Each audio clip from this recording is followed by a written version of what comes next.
뇌세포가 어느 정도 이 사멸해야 장애가 오는 겁니까? 그러니까 예를 들자면 이런 겁니다. 어떤 한 회사에 네. 직원이 100명이 있었는데 회사가 굉장히 어려워지니까 이제 50명이 회사를 퇴사를 했어요. 그럼 남은 인원들이 그 회사 전체를 똑같이 돌려야 되니까는 2배로 일을 해야 되는 그렇죠. 거잖아요. 뇌경색도 마찬가지입니다. 어. 뇌경색이 와서 만약에 뇌세포가 많이 죽었다. 그러면 그 죽은 부위에서 담당하던 일을 다른 살아있는 뇌세포가 담당을 해야 되니까 다른 뇌세포들도 굉장히 힘들어지고 예. 또 그 부분의 일을 또 완벽하게 대체할 수도 없으니까 후유 장애가 생기게 되는 겁니다.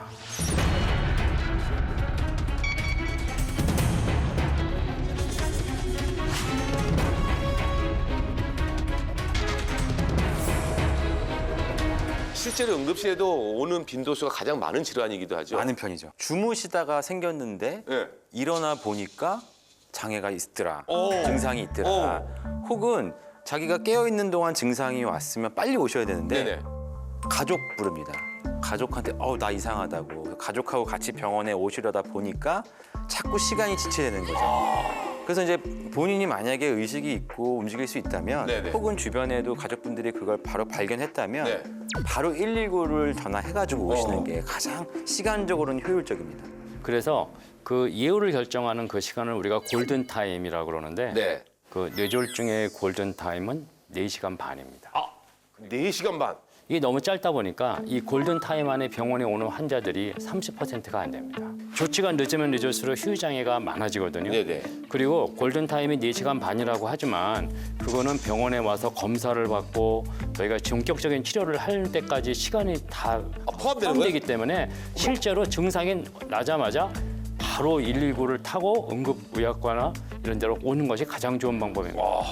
이게 뇌졸중의 후유 장애를 안고 살아가는 경우에는 본인도 힘들지만은 보호자분들도 너무 힘들어하죠. 살아도 산 게 아니다. 막 이렇게 표현하시는 분들이 있고요.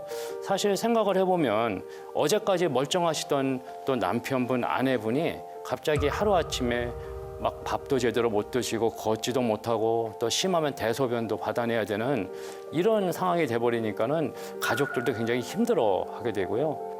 그러니까 이게 사실은 후유장애가 나오면 뭐 감기 몸살 같은 경우는 며칠 알아눕고 또 완쾌가 되잖아요. 근데 이게 평생 다른 인생을 또 살아야 되는데 그게 쉽지 않은 인생을 살아야 되는 길로 가는 것이 후유장애다. 이렇게 해석해도 되겠습니까? 그렇습니다. 이 특히 뇌졸중 후에 인지 기능이 급격하게 떨어지는 경우가 있습니다. 네네. 혈관성 치매를 굉장히 또 두려워하고 계십니다. 잠깐만요. 뇌졸중의 후유장애가 왔어요. 그런데 뇌졸중의 후유장애 이후에 치매까지도 올 수 있다는 얘기입니까? 예, 그렇습니다. 요 환자분은 제가 이제 경험했던 환자분의 한 분인데요. 네네. 저 사진을 보면은 하얗게 보이는 네네네, 부분이 있습니다. 보여요. 예. 그 부분이 바로 뇌경색이 온 부분입니다. 뇌경색. 저분은 이제 혼자서 잘 생활하시던 70대 여성분이셨어요. 네네. 그리고 굉장히 활동적이시고 또 이제 고혈압, 당뇨 같은 게 있어서 운동도 굉장히 열심히 하시고요. 네. 특히 수영을 굉장히 즐겨 하셨는데요. 네. 그분 말씀으로는 수영을 하는데 갑자기 수영하는 법이 잘 안 된다는 거예요. 그래서 이제 한번 이제 물에서 좀 고생을 하신 다음부터는 기억력도 조금 떨어지고 이제 활동량이 잠깐만 주는 거예요. 네. 그리고 이제 보호자인 아들이 통화를 하거나 가서 만나서 이야기를 하면은 잘 이렇게 이야기가 잘 이어지지 않는 것 같다 그래서 병원으로 모시고 오셨던 분입니다. 그러면 이런 것을 어떤 치매라고 불러요, 교수님? 이런 단 한 번의 작은 뇌경색으로 치매가 왔다 그래서 단일경색 치매라고 저희가 혈관성 단일 경색 치매. 어떤 환자분 경우에는 이런 경우가 있었습니다. 이제 총 3번의 뇌경색이 발생을 했는데 네. 처음 왔을 때는 말이 약간 어둔하다, 뭐 젓가락 찝는 게 약간 어둔하다 이 정도 증상이었는데요. 두 번째 뇌경색이 발생하는데요. 네. 두 번째 뇌경색은 이제 전두엽 쪽으로 오면서 성격이 굉장히 좀 화를 많이 내시고요. 갑자기. 그리고 또 어떨 때는 아무 말도 안 하고 또 가만히 계시고 세 번째 뇌경색이 오면서 또 왔어요. 방향 감각이 없어지면서 아이고. 길을 이제 그때부터 찾지를 못하고 편마비도 생기면서 그렇게 굉장히 좀 안 좋아졌던 분이 계십니다. 한 번 발생하면 이게 다발성으로 계속 이어지는군요. 그러니까 가장 큰 위험 요소가 뇌졸중의 과거력이니까요. 어. 저희도 그래서 뇌졸중 왔던 분들은 항상 뇌졸중이 다시 올까 봐 걱정을 합니다. 그래요?